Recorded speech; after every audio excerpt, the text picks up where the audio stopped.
Good evening, people. Welcome back to Daily Red Devil for all of your latest Manchester United transfer news and talk. And as always, we've got a massive show for you guys this evening. But before we jump into that, please do smash a like on the video and please do subscribe to the channel if you are new. So on the show tonight, we are going to be talking about an offer for Maguire that has been rejected. We're also going to be talking about McTominay to Bayern and giving you a bit of an update on that one.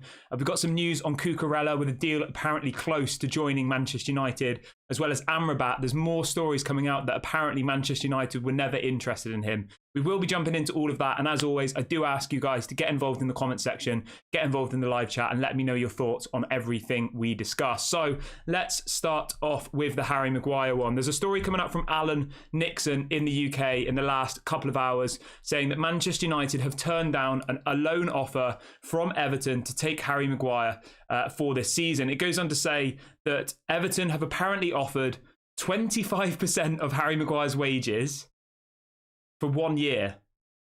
I mean, what a joke. So they were willing to pay, take in mind that Harry Maguire is on £200,000 a week. They were willing to give us £50,000 per week and then expect us to pay the other £150,000 a week.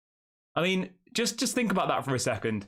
No wonder Manchester United have rejected it. That would have been absolutely ridiculous, wouldn't it? And the stories coming out now are that apparently Manchester United will not entertain any loan offers for Harry Maguire. Only straight sales. That's what's being reported ever since this bid, offer, whatever you want to call it, from Everton was rejected.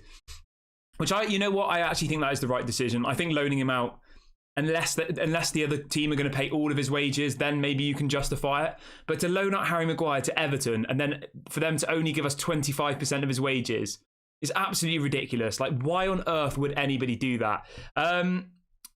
Sky Sports are also reporting that West Ham have been told by Manchester United that as things stand, Harry Maguire is staying. The Hammers remain keen on signing him, but the sticking point is still the payoff that Harry Maguire is demanding. He won't leave until this is resolved. So that's where we were up until about an hour ago. Now, the story got a little bit more interesting in the past 20 minutes or so. We've got a story coming out literally in the last 15 minutes saying that West Ham now expect to sign Harry Maguire after new talks in the last few hours. So we know that West Ham still do want Harry Maguire. Their interest has never failed. And the other strong point here is Fabrizio confirmed earlier on today that if West Ham were to reignite their £30 million bid, it was, that Manchester United would then accept the offer. He says, if Manchester United get another proposal of 30 million, they will accept that, no doubt. So that was Fabrizio Romano about 2 hours ago. So all it takes is for West Ham to come back in with the same amount of money they offered in the first place, which is £30 million, and Manchester United will accept it. You know what confuses me? Why did they not accept it 2 weeks ago? Why have they waited until 3 days before the end of the transfer window to then say, oh, we'll accept it now, offer the money again and we'll accept it? I mean, it just makes us look stupid. It makes us look weak. And it allows people like Everton to come knocking on the door and say, we'll give you 50 grand a week to borrow Harry Maguire. I mean, people are literally taking us for a mug, but what do you really expect? What do you really expect at the end of the day, you know? If I was Everton, if I was West Ham, I'd be doing the same thing. I'd say, we offered you a good amount of money, you rejected that, so now we're going to try and get him on loan. We're going to get the player and only pay you 25% of his wages. I mean, it's absolutely ridiculous, isn't it? But yeah, let's see what happens with this one. I still have this feeling that Harry Maguire is going to leave. I do. I know people will say you're living in dreamland, but that's just my own opinion. I honestly do think that Harry Maguire will leave in the next few days. I think West Ham will put in this bid. And as I just said, a journalist in the UK is reporting in the last half an hour that they now expect Harry Maguire to move to West Ham after new talks in the last few hours. Now, obviously, he doesn't confirm whether that will be a permanent deal or a loan deal. My expectation is that it will probably be a loan with an obligation to buy, something like that. That would then allow us to go to Nice and bring in Jean-Claire Todibo on a similar setup. So we'd go to Nice and say, we'll give you 35 million next year. Let me have him on loan for 1 season. So I think something like that would work quite well. There is some breaking news actually coming out literally in the last 2 minutes. This is coming out from the Telegraph saying that Manchester United are considering a surprise move for Tottenham midfielder Pierre-Emile Højbjerg. I mean, if we went for Højbjerg, you go from Amrabat and Gravenberch to Højbjerg. That would be... I'm not into that whatsoever. Let me know what you think about that, guys. Do you think Højbjerg would be a good signing for Manchester United? I am definitely not up for Højbjerg. I don't think he's very good. I really don't. Yeah, it's a no from me. But let me know what you think in the comment section. Would you like to see Højbjerg at Manchester United? No, it's a no from me. Definitely not. I don't think he's good enough for Manchester United. If he's not good enough for Tottenham, then he's definitely not good enough for Manchester United, is he? I know they beat us last week, but still, I don't want a Tottenham reject it as the main centre point of our midfield. Yeah, I mean, let's be completely honest here. Let's analyse this story properly. I genuinely would rather have Fred than Højbjerg, 100%. And I might even rather have Scott McTominay than Højbjerg, to be completely honest with you. I don't think Højbjerg is any better than Fred or McTominay. I think they're probably all level pegging. So for me, it's a definite no, and I would be very, very disappointed if we got Højbjerg. 28 years of age. Yes, he's in the Danish national team. Does that really mean that much? I don't think so. Never really lived up to any expectations at Tottenham for me. I think he's an average player at best, and I don't want him near Manchester United. This story is picking up quite a lot of heat, though, in the last couple of minutes, with quite a few different journalists reporting that Manchester United are interested in him. I just don't understand how you could go from Amrabat and Gravenberch, who are both, in my opinion, good players, who would come in and be better than... They're not better than Casemiro, but they would definitely add a lot to our team, whereas there's no way on earth you can tell me that Højbjerg's going to add much to that midfield. I would literally go back to Fenerbahce and say, have we still got the receipt? Can we have Fred back? If it meant that we were getting Højbjerg, like... Definitely not from me, but let me know in the comment section what you think. Would you like to see Højbjerg at Manchester United? I assume that 99% of you would say no, but maybe there's some people in the chat who think he is a good player. Maybe there's some people in the chat who think that he can come in and do a job at Manchester United. Let me know what you think. It's a definite no from me. But anyway, let's move on with the rest of the story. That wasn't planned for this show. Apparently, I'm just seeing here, apparently Højbjerg was at Bayern Munich when, yeah, he was... Anyway, there's a picture on Twitter of Erik ten Hag coaching Højbjerg. I assume he must have played some games in the under-21s when Erik ten Hag was the manager there. Anyway, it's a no from me. Let's move on from that one. It wasn't part of the show. That one just broke in the last couple of minutes, so I've integrated it. Right, we have got one confirmation, though. Dean Henderson has now officially completed his medical at Crystal Palace ahead of his £20 million move. That's been confirmed by Sky Sports. It's been confirmed by 2 or 3 different journalists in the UK. The medical is done. That's always the bit that you get a little bit worried about. Obviously, he's been injured for so long. Were they going to find something in the medical that might have, broken down the deal? That hasn't happened. He's passed his medical, and it does look like this will be announced in the next... I would say that we'll probably get an announcement today. We might even get an announcement whilst we're live that Dean Henderson will become a Crystal Palace player. Obviously, I know that he's muddied the waters a little bit at Manchester United. I know that a lot of you in the fan base are quite anti-Dean Henderson just because of all the things he said. His comments on Talk Sport and all the rest of it. But still... I wish him all the best. £20 million in the bank. I don't really have a massive issue with this transfer. I know some people will say we should be getting more money for it. It's not good enough. We should be getting more. But I think where we're at this moment in time, £20 million will be our second highest transfer in the last 5 or 6 years. Our highest transfer was Dan James, which sounds mad. We sold Dan James to Leeds for, I think it was around 20 million, wasn't it? But yeah, so this will be our second highest transfer in probably the last 5 to 10 years, which is crazy. Yeah, we sold Dan James for 29 million euros. That is mad. So anyway, Dean Henderson's gone. And obviously, as a result of that, the domino has fallen and Altay Bayindir will become the new backup goalkeeper. Fabrizio Romano has confirmed that Altay Bayindir is in Manchester and is now finalising a medical upon an agreement on the fee with Fenerbahce. It goes on to say, right, this is interesting. Fabrizio says, Altay Bayindir had a recent back injury that they want to be careful with before giving the deal the final green light. So it looks like we're about to sign another player with an injury. Obviously, Rasmus Højlund's got this back injury, which has kept him out for, 2 or 3 weeks has it been now? And there's people saying it might be a long-standing injury. It might be something that comes back. Apparently, Altay Bayindir's also got an injury, yet it looks like we are going to sign him. I don't know what's going on in our medical department. I don't know what the policies are. It does make you question it, doesn't it? Why are we signing, why are we signing people who are injured? We've just got to hope that Manchester United know what they're doing here and he doesn't have anything seriously wrong with him. But anyway, it looks like he will be joining Manchester United. The other goalkeeper we were linked to, the Greek goalkeeper from Benfica, he is looking like he's going to move somewhere else now. I think Nottingham Forest have just put in a bid for him. So it does look like Altay Bayindir will be the new Manchester United goalkeeper.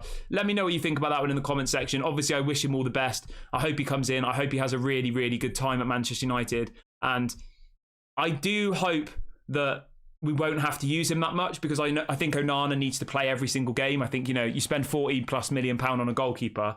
He needs to be the number one goalkeeper without doubt. I don't think you need another goalkeeper to be kind of challenging him. I think Altay Bayindir, yeah, he might play in the League Cup. He might play a couple of games in the FA Cup in the early rounds, but I wouldn't give him anything more than that personally. Obviously, unless Onana gets injured. There's another bit of breaking news coming out here as well about Scott McTominay, which we will talk about in a minute. Apparently, Manchester United have quoted clubs interested in Scott McTominay £45 million. That's the asking price for McTominay. That's being reported by The Telegraph in the last 2 minutes. Now, let me know what you guys think about that one in the comments section. How much do you think is a fair price for Scott McTominay? Do you think 45 million is fair? I mean, it sounds a hell of a lot of money, doesn't it? 45 million. Obviously, we rejected a £30 million bid from West Ham. What was it, about 2-3 weeks ago now? I get it. In the current market, players are going for ridiculous amounts of money. Declan Rice went for, £110 million? He's gone to Arsenal and hasn't been great. 45 million for Scott McTominay. It sounds a lot. Like, for people who watch him every single week and don't think he's very good, 45 million sounds like a lot of money, but I don't know. Who knows? Who knows in the current day? Who knows? Apparently Mohamed Salah is going to go to Saudi Arabia for 150 million. So who knows? Football's just gone completely mad. It's impossible to know what a player's worth anymore. It's worth whatever the clubs say, and then if a club's willing to pay it, really, isn't it? So 45 for me. I think that would be an incredible bit of business if we got 45 million for him, but I don't think that's that realistic, to be honest. Yeah, there's some more breaking news coming out here as well. It's literally, we're getting so much news whilst we're live. So there's a story coming out from The Times saying that Manchester United have blocked a fresh approach for Harry Maguire from West Ham. So I assume that's probably a loan offer that they were trying to pursue. Yeah, I don't know about that one. But let me know what you think about the Scott McTominay one. 45 million, that's what Manchester United are quoting all of the interesting clubs, whether that be Bayern Munich, whether that be West Ham. Let me know what you think. I think maybe somewhere between 30 to 40 plus add-ons would be fair. I think anything around that kind of range I'd be happy with. If you got a 45 million total package, including add-ons, whether it's 35 up front plus 5 to 10 in add-ons, I'd be happy with that. I was happy with the 30 million that West Ham offered, to be honest. I thought 30 million was probably about what McTominay was worth, considering he barely even plays for Manchester United. His stock price is only going to get less if he carries on not getting any game time. So anyway, let me know what you think about that one.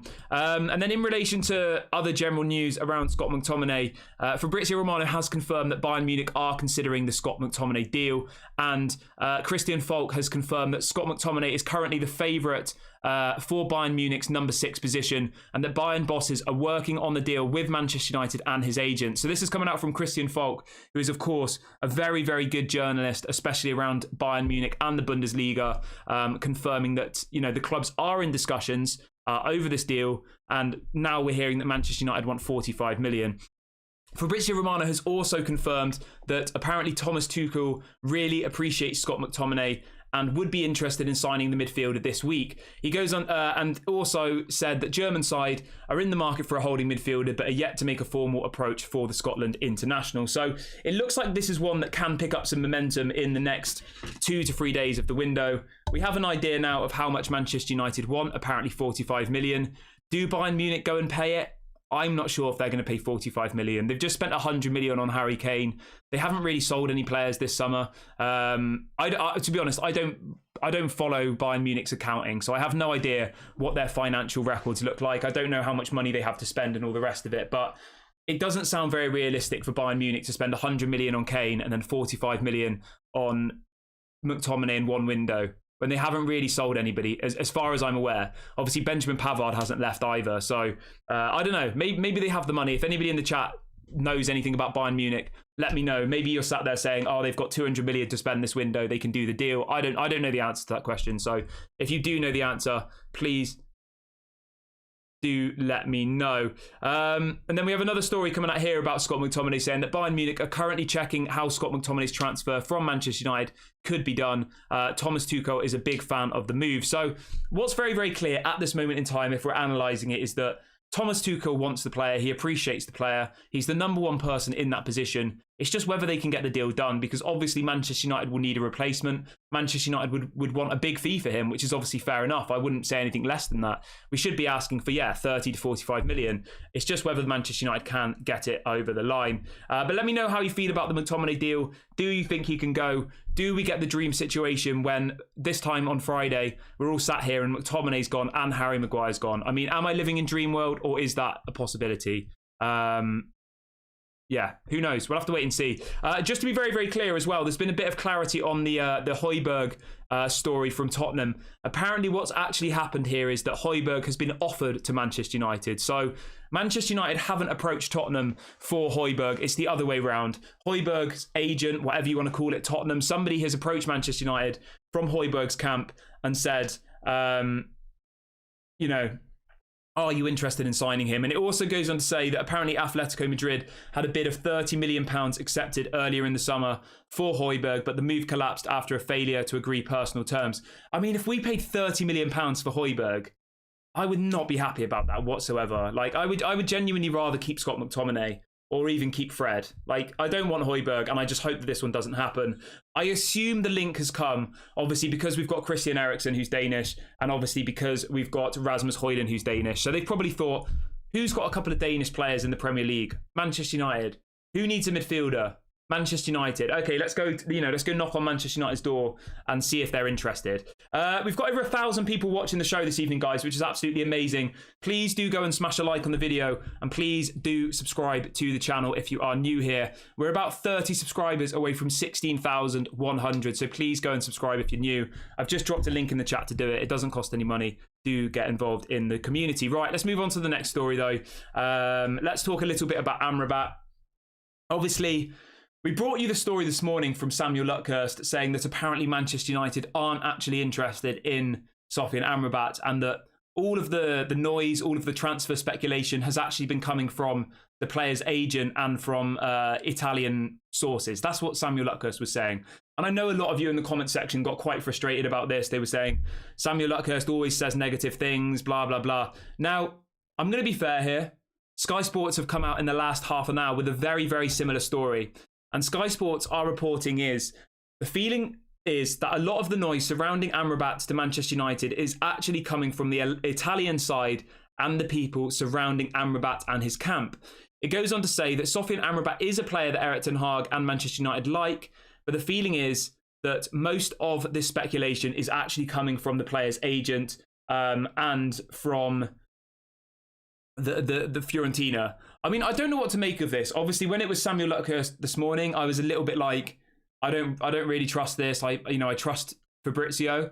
But then you've got Sky Sports as well, which again, I'm not saying are the most reliable, but that's another mainstream outlet in the UK coming with the same story, saying that apparently Manchester United aren't as interested as what we're being told. And it is actually being driven from Fiorentina, being driven by Amrabat's agent. Obviously, I have no idea. I know I look like Amrabat. I know people call me Amrabat, but unfortunately, I don't actually know Amrabat very well. I've never met the guy. I know we look alike, but yeah.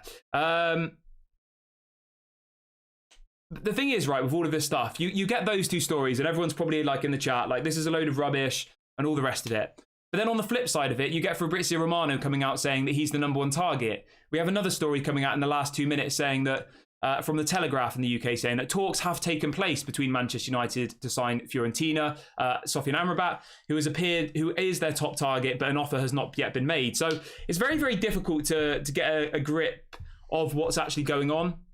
I still think that this is Manchester United trying to worry Fiorentina, putting out these stories in the kind of mainstream press. You know, I don't want to say they're easily swayed because that's a bit, I don't want to say it's a bit mean, but they are, aren't they? I'm sure that Sky Sports got this bit of information from somebody close to the club. That's what I'm saying. I'm not by any means saying that they've made this up. I reckon they've, been told by someone within Manchester United that the noise, they're not actually that interested in Sofyan Amrabat. But Fabrizio doesn't come out with things unless he knows that they're true. So, yeah, I I still think that there is strong interest there. Why we haven't gone for him yet, we will now discuss. There is a bit of an update on that. So Fabrizio Romano was talking about what needs to happen in order for us to make a move for a midfielder. And Fabrizio has said the following. He says the sale of a midfielder is essential for the recruitment of a new midfielder. I mean, how frustrating is this, right? For the last month, we've been told we need to sell a player to bring in Amrabat, right? We sell Fred. Nothing happens. We sell Matic Kovar. Nothing happens. We sell Noah Memran, one of our promising youth players. Nothing happens. We sell Dean Henderson today. Nothing happens. And then we have Fabrizio Romano, who I obviously respect a lot and trust 100%, coming out this afternoon and now saying that his information is that Manchester United need to sell a midfielder before they can go and buy a midfielder. So it's not that they need to sell a player anymore, because we've sold 4 players. Since we signed Rasmus Højlund, 4 people have left Manchester United for a transfer fee. Noah Memran, obviously Dean Henderson's gonna go today. Fred and Matic Kovar will have raised nearly £40 million worth of sales since we last bought a player. And we're still not able to bid £20 million for Sofian Amrabat. And now Fabrizio's telling us that we need to sell a midfielder. Sell. Emphasise the word sell here. Don't be saying in the chat, what about Donny van der Beek? There's nobody offering any money for Donny van der Beek, so that won't count. It has to be a sale.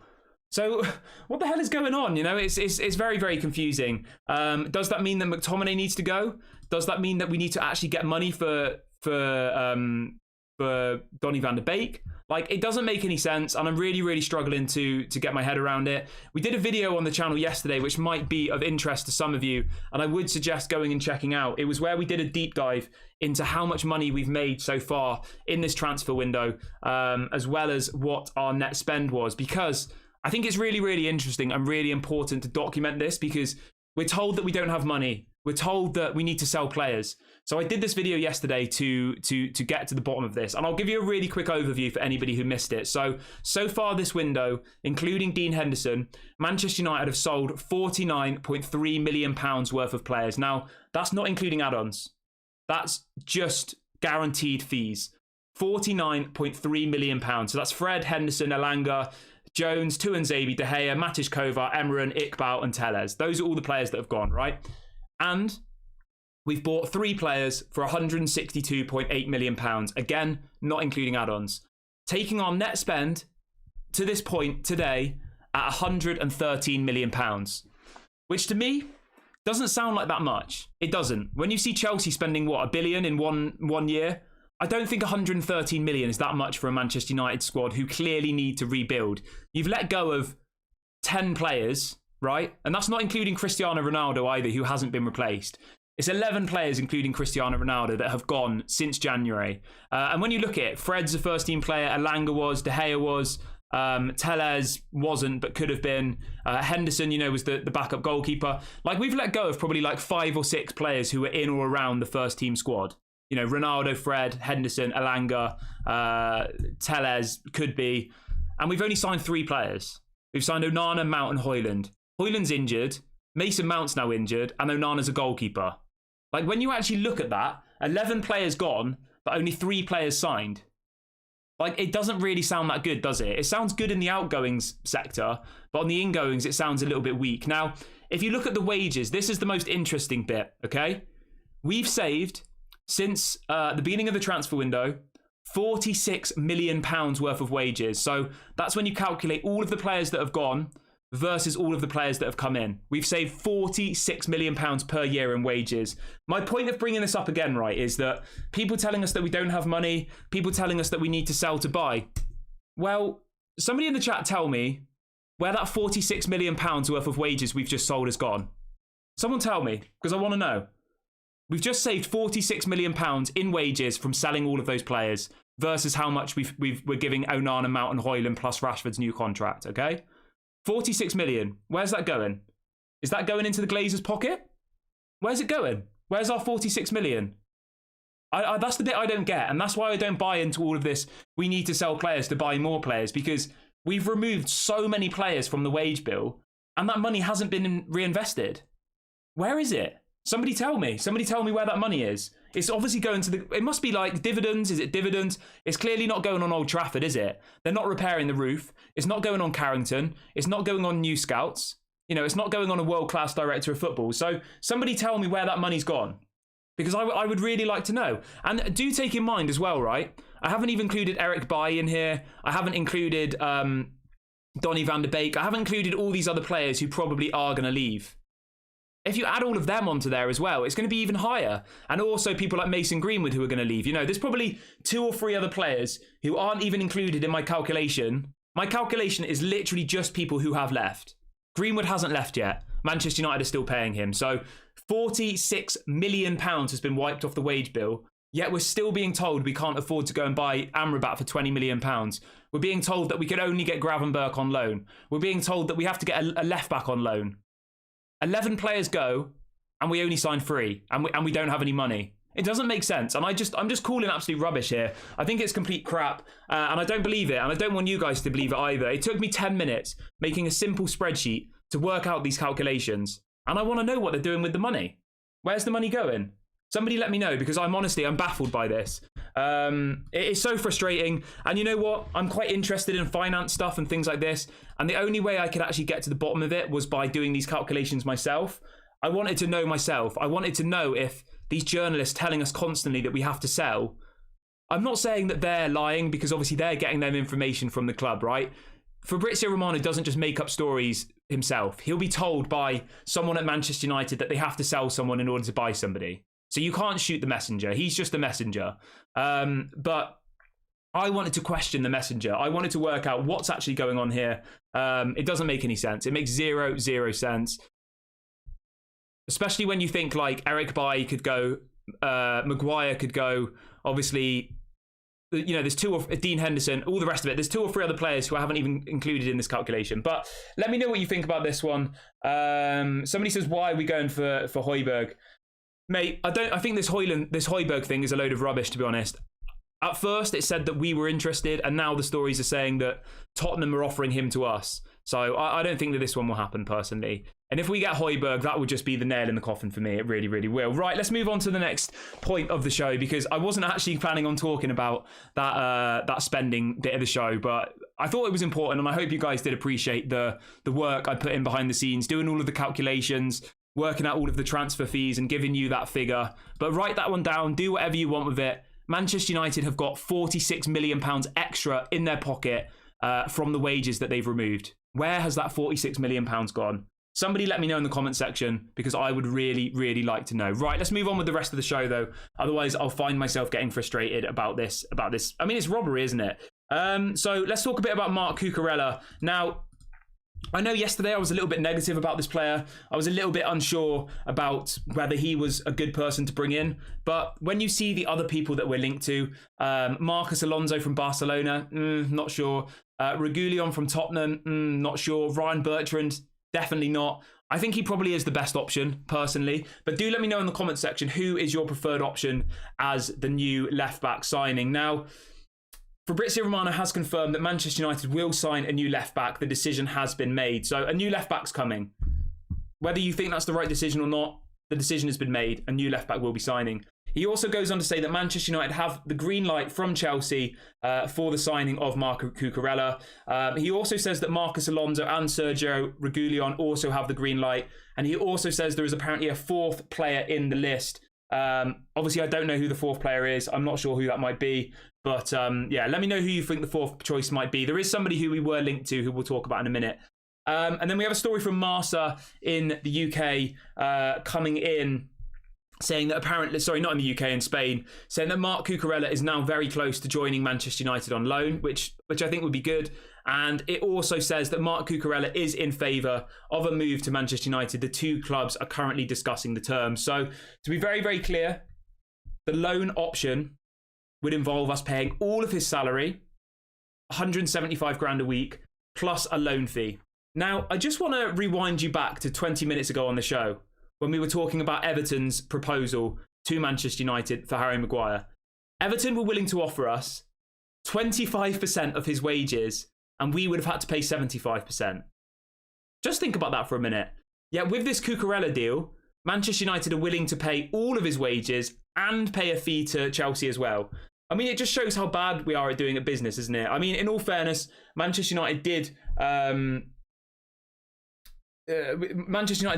you know, reject the offer from Everton, but still, it just doesn't make any sense why we're even entertaining stuff like that. Why are we going to pay all of his wages? If Chelsea are willing to let Cucurella go, they clearly don't fancy him that much.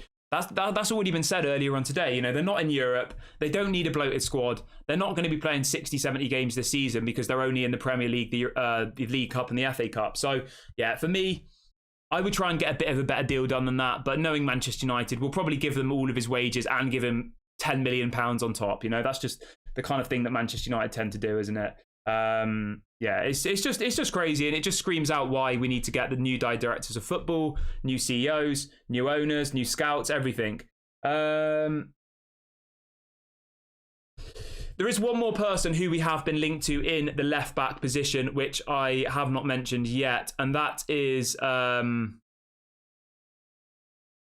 is he? That is Rico Henry from Brentford. Now, he's someone I really like. I think he's a quality player, 26 years of age. Obviously done really, really well in the last couple of years for Brentford. The thing with this story, I just don't see how Manchester United would get this deal done. Why would they loan him to Manchester United? We'd have to pay a fee for him. Whereas Cucurella, obviously, he doesn't even play for Chelsea very often.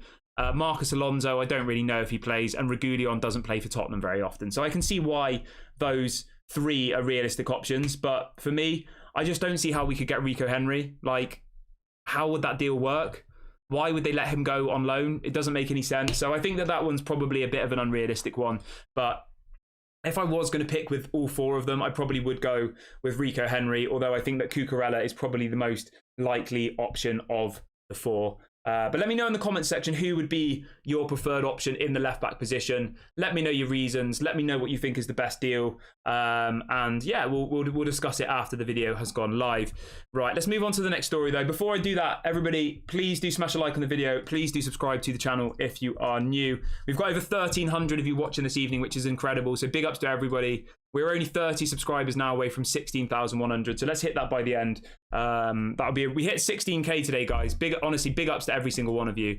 We only started this channel about 12 weeks ago. So the way that this community has grown in that time is completely blowing my mind. So honestly, big ups to every single one of you. And if you are new here today, do please get involved. Right, let's move on to the next bit of the story. So we've got a bit of an update from Fabrizio on Donny van de Beek. So apparently, Manchester United, he says, should Manchester United loan Donny van de Beek to Real Sociedad, they would require a loan fee as well as a percentage of his wages covered. This is why a deal is taking so long. So Manchester United can't even agree a loan deal with Real Sociedad for Donny van de Beek.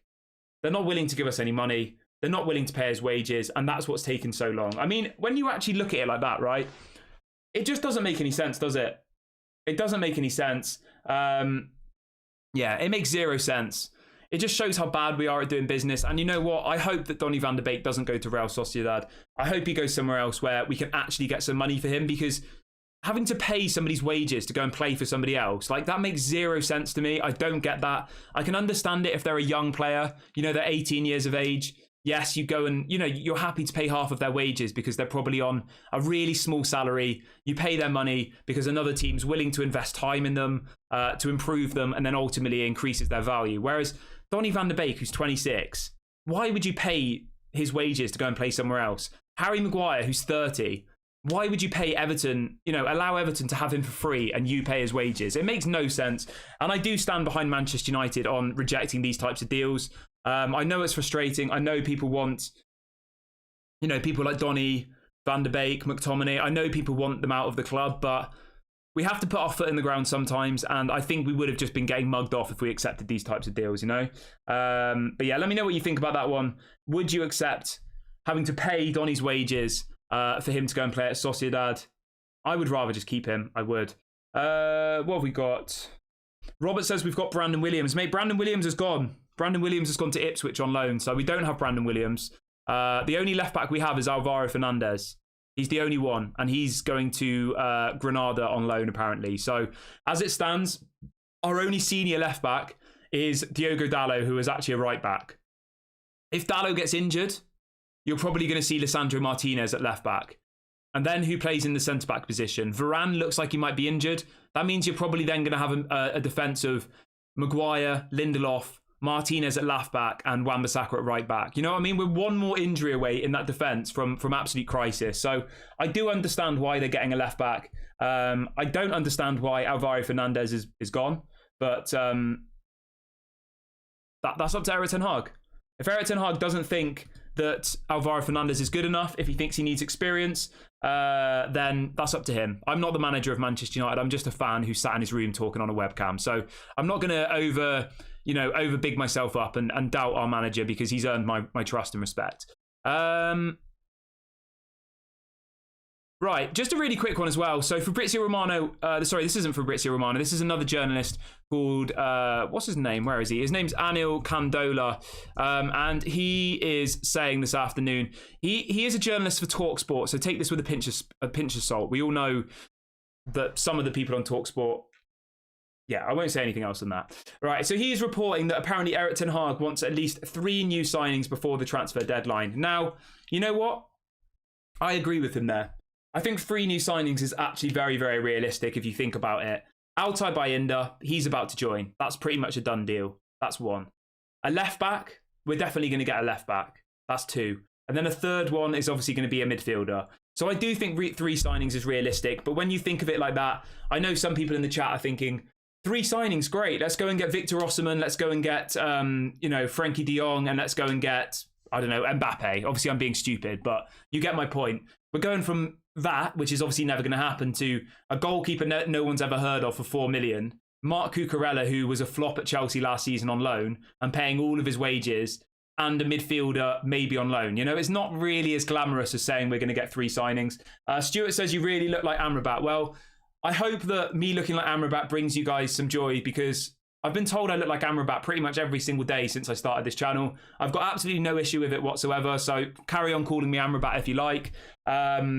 I've said, right, because I value you guys so much, I know how much you want Sofyan Amrabat. If he doesn't sign, I'll see if I can get Erik ten Hag's contact details and I'll offer my services up to him. I'll say, I'm not as good as Amrabat, but apparently I look like him. I can come and sit on the bench for you, mate. Let me know what you think. I'll do that, all right? But yeah, 3 more signings, but they're probably all going to be like 5 out of 10s realistically. Obviously, I'm being negative here, but yeah, I'm being a bit negative, aren't I? But, you know, it's all right to be a little bit negative sometimes. Usually I'm very, very positive. Now, our name's been thrown into the mix here on this one. Manchester United considered getting involved in the Brennan Johnson conversation earlier this summer, but they have neither the time nor the financial fair play wriggle room to go toe-to-toe with Chelsea, Tottenham or Brentford. So obviously, for anybody who is unaware, Tottenham are apparently set to put in a bid for Brennan Johnson from Nottingham Forest. And we have a story saying this afternoon that apparently Manchester United were interested in the signing. I'm not sure about Brennan Johnson. I mean, I don't think we really need him. I think we were just being thrown into the mix here because we're Manchester United, because people like to throw Manchester United's name into every single transfer deal ever. Yeah, I don't know. Would you like to see Brennan Johnson at Manchester United? Let me know in the comment section. For me, I'm not that fussed personally. Somebody says, we will get Tchouaméni. Wait and see. I mean, if we get Tchouaméni, I'll be a very happy man. Somebody says, so we're going to get a goalkeeper who won't play, another midfielder to sit on the bench, and who knows what version of Cucurella we'll get. I mean, I didn't want to be that negative, but you've pretty much summed it up there, haven't you? So 3 more signings are coming, everybody. Everybody scream from the rooftops, but they're probably going to be people that don't really actually improve our team that much, you know? People that improve our team would be Jean-Claire Todibo, Amrabat, Gravenberch, you know, yeah, and fine, get the goalkeeper and get Cucurella. That's what we need to do in the last 5 days of the window. Cucurella at left back, bring in Altay Bayindir as the backup, get rid of Maguire, bring in Jean-Claire Todibo, get rid of McTominay and bring in Gravenberch, and then bring in Amrabat as the replacement for Donny/Fred. That would be a success. I would then give the window maybe a 7 out of 10, an 8 out of 10, if we got those 5 deals done, which is never going to happen. Even if we get Altay Bayindir, Cucurella on loan, and say Amrabat or Gravenberch, it's still probably going to be like a 5 or a 6 out of 10 for me, personally. The fact that we bought a striker for £65 million who scored 9 goals last season and has a back injury and can't play football, that kind of sums up the transfer window for me. Obviously, I back Rasmus Højlund. Obviously, I hope he comes in and does well. But that just shows how badly run the club is, that we can go into a season without a striker, and then our Messiah, the person we're relying on to save, not to save our season, but to score the goals that we're not scoring, is somebody who's only scored 9 goals in professional football anyway. So it's a little bit of a mood dampener, isn't it? Some people asking about the Harry Maguire story. Anybody joining late who wants to kind of get a recap, just rewind the video back to the beginning and you will get all of the information that you are looking for. I'm going to read out a couple of questions here before we end the show. I've got about 5 minutes left, so I'll read out a couple more. What we got? Somebody says, why is it so depressing? We've been waiting for Amrabat since June. I don't know, mate. I honestly don't know. I don't know what Manchester United are playing at. But it is what it is, isn't it? We've just got to get on with it. Kevin says, has Ten Hag had a pay rise? No, not yet. Apparently Ten Hag is going to be given a new contract though by the end of this year. He's got about 2 years left of his current deal. Apparently Manchester United are going to give him a new 4-year contract. This hasn't been confirmed yet, but that's what we are hearing. And you know what? I agree with that. I think a 4-year contract is about right. If we get new owners in and we get proper directors of football, proper CEOs, I think Erik Ten Hag will be unbelievable. I think he's done well considering that we've got John Murtough and Richard Arnold who fly to Barcelona to get Frenkie de Jong, get spotted in a pub, come back with nothing. Fly to Paris to get Andrea Rabiot, get scared back onto the plane by his mother and come back with nothing. You get where I'm going with this. We've got people who are incompetent above him. So I'm not gonna kind of over egg the pudding. What have we got? And somebody in the chat saying you forgot to mention Mason Mount as well. Yeah, I mean, obviously, yeah, Mason Mount. I'm not going to be overcritical about Mason Mount yet. He's played 2 games of football, whereas signing Rasmus Højlund, who's injured, who can't even play football at the moment, that is a questionable decision. When you see that we've got the highest XG in the whole Premier League, the highest chance created in the whole Premier League, that we've only scored 4 goals. Our XG is about 8 goals. We've had so many opportunities to score, but we just haven't scored them. And that's because we don't have a striker on the pitch. So, yeah, I do get it. It is annoying. Somebody says Pavard is going to Inter. Yeah, I don't really care about Benjamin Pavard anymore, to be honest. I didn't really want him. If it was him for Maguire, obviously I would have done that deal, but I'm not going to cry that he's going to Inter Milan, personally. I'm really not that fussed. Somebody's saying that McTominay has agreed personal terms with Bayern. I mean, I haven't seen that anywhere, but I wouldn't imagine personal terms would be any issue for